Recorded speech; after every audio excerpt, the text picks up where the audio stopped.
ni kazi ambazo zinailenga moja kwa moja jamii, hasa jamii ambayo ilikuwa imekata tamaa, kwa sababu wanafanya kazi za sanaa hali ya kuwa wanaibua vipaji vya watu ambavyo vilikuwa vimelala, lakini wakati huo huo wanaifikia jamii moja kwa moja, wanaichukua jamii ambayo imekata tamaa na kuipeleka kwenye ajira, kwa sababu tunasema sanaa ni nini? Sanaa ni ajira.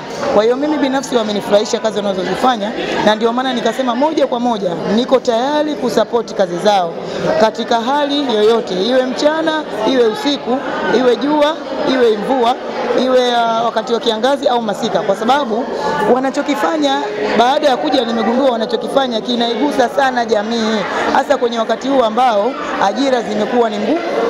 Ajira imekuwa ni ngumu hasa kupatikana. Unaweza ukasoma usipate ajira. Kwa hiyo kama wamepata mwanga wa kujiajiri, wakaona ni bora wafanye hichi ili wakiwapelekee mbele zaidi, hasa kiuchumi, lakini pia watambulike, lakini pia kuweza kuwazoa wale ambao wamekata tamaa na kuwainua wawe na matumaini mapya. Hakika mimi nimefurahi mno na niko tayari kusupport katika hali yoyote, usiku, mchana, mvua, jua, na wakati wowote watakapokuwa na shida nimewaambia wanisogee mezani kwangu, waniambie changamoto zao, niko tayari kuwasupport. Edna Mesha Kimagige ni producer katika kikundi cha Fahali Group Talent ambacho kimeanza mwaka huu mwezi wa kwanza mpaka sasa. Tuna miezi kadhaa kama unavyoona, tuko na mwezi wa 6 sasa hivi. Tuna miezi 6.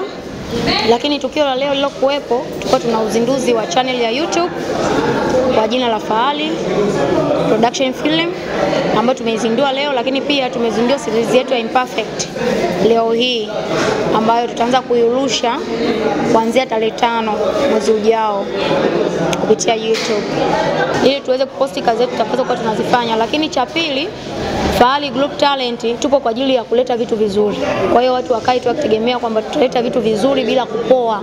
Yaani hatutapoa. Tukitoa hii tutabandika hii, tukitoka hapa tutabandika hapa, mambo yataenda.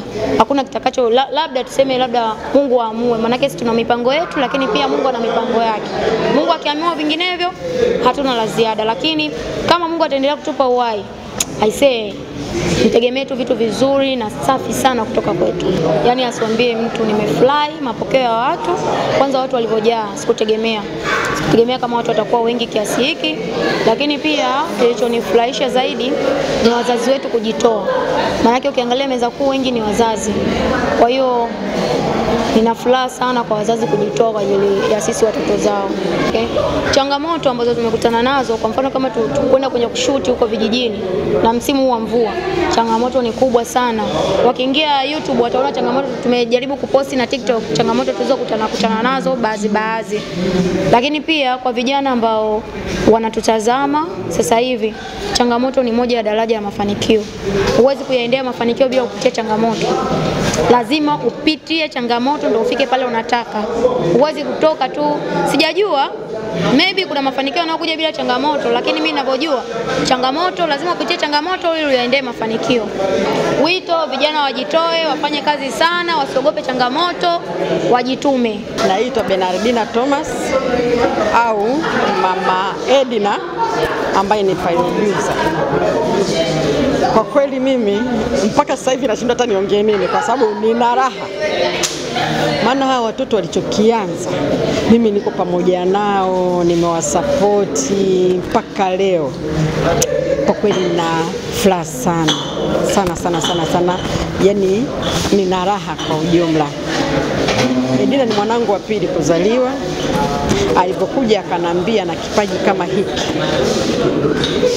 niko siamini, lakini baada ya kuona ambapo wanachezea kwangu pale, nikawiwa kwa support.